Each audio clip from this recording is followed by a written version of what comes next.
এখানে একজন মন্তব্য করেছেন যে বন্দর করিডোর সেন্ট মার্টিন বিদেশিদের কাছে বিক্রি করতে পারলেই দেশ বিক্রেতা ইউনূস ক্ষমতায় থাকবেন, নয়তো পালাবে। আপনার মন্তব্য জানতে চাই। দেখুন, আপনার মার্কিন যুক্তরাষ্ট্র তথা ওয়েস্টার্ন ওয়ার্ল্ড এর ডার্লিং হচ্ছেন প্রফেসর ইউনূস। তার পেছনে প্রচুর রিসোর্স তারা খরচ করেছেন। এখন তিনি যদি আলটিমেটলি ডেলিভার না করতে পারেন, তাদের জাতীয় স্বার্থ প্রোটেক্ট করতে ব্যর্থ হন, তাহলে এই যে আপনার হানিমুন পিরিয়ড যেটাকে আমি বলছি, আপনার এই যে এক ধরনের মোহগ্রস্ততা, সেটি উবে যাবে এবং আপনার তাকে বিদায় নিতেই হবে। জি, আরেকজন মন্তব্য করেছেন যদি আমেরিকা করিডোর বা বন্দর না পায় তাহলে কি ইউনূসকে আমেরিকা সমর্থন দেবে? Highly unlikely. কারণ হচ্ছে এটা একটা বড় ক্যানভাসের খেলা, সেখানে তিনি একটা কক বা মেশিন মাত্র, এর বেশি অন্য কিছু নন।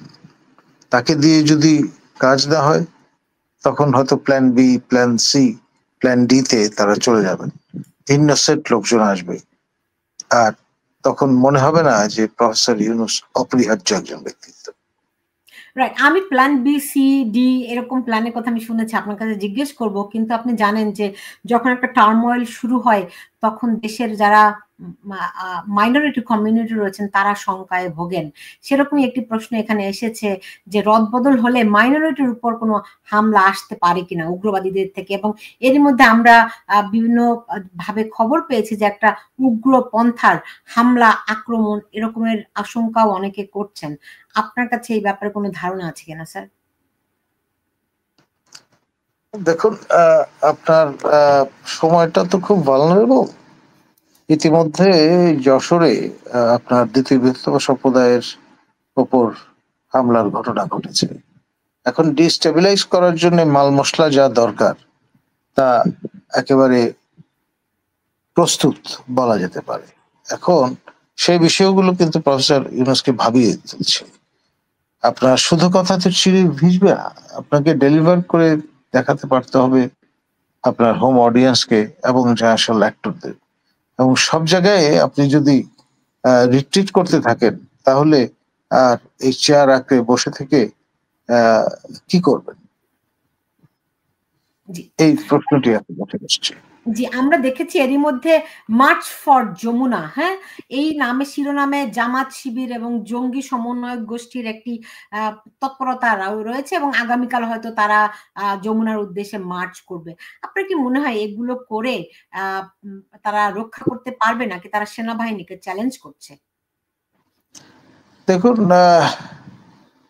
পিপীলিকার পাখা গজায় মরিবার তরে, এই রকম একটি কথা আমাদের ভাষায় আছে। আরেকটি হলো স্ফুলিঙ্গ অনুসারী পতঙ্গ প্রাণ।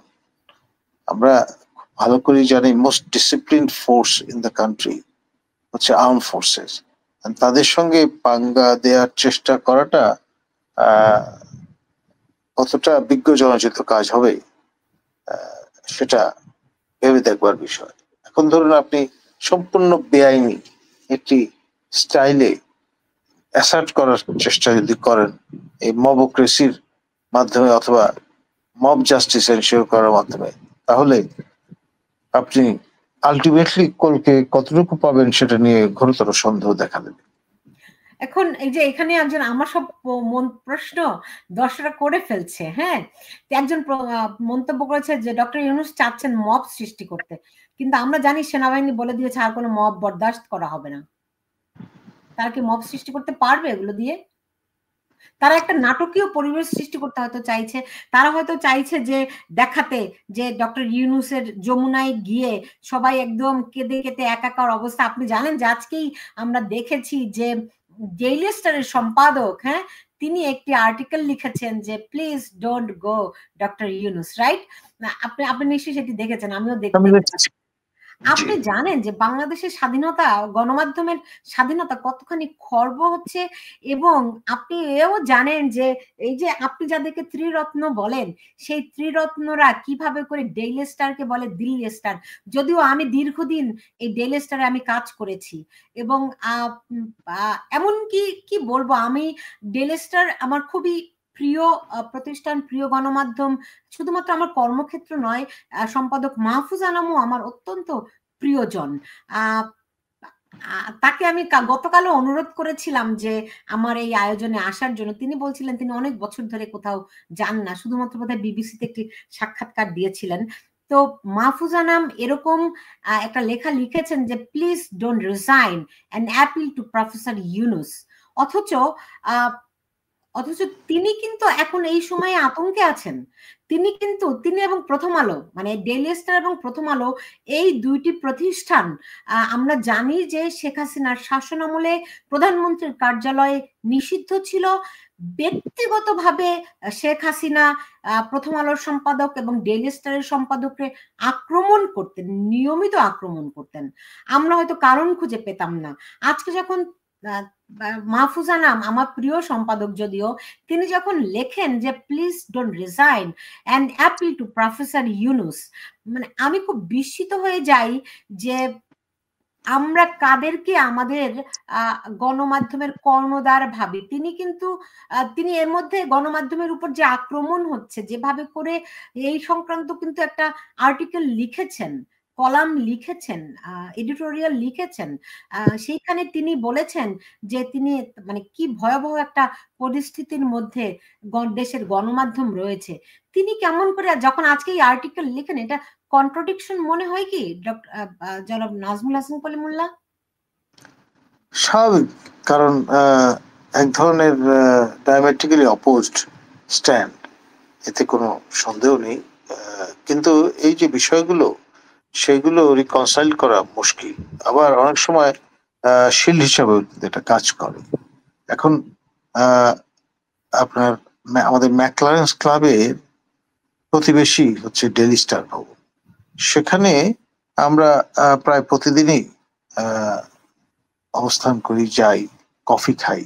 এখন সেখানে আমরা কিন্তু সবিস্ময়ে লক্ষ্য করছি, বেশি দিন হয়নি আপনার গবাদি পশু নিয়ে আসা হয়েছিল এবং তার গায়ে নামাঙ্কিত করে দেওয়া হয়েছিল মাহফুজ আনাম এবং মতিউর রহমান, এবং তারা জিয়াফতের আয়োজন করেছিলেন, এবং সেই মাংসের ভাগ মাহফুজ আনাম এবং মতিউর রহমানকে কিন্তু পাঠানো হয়েছে।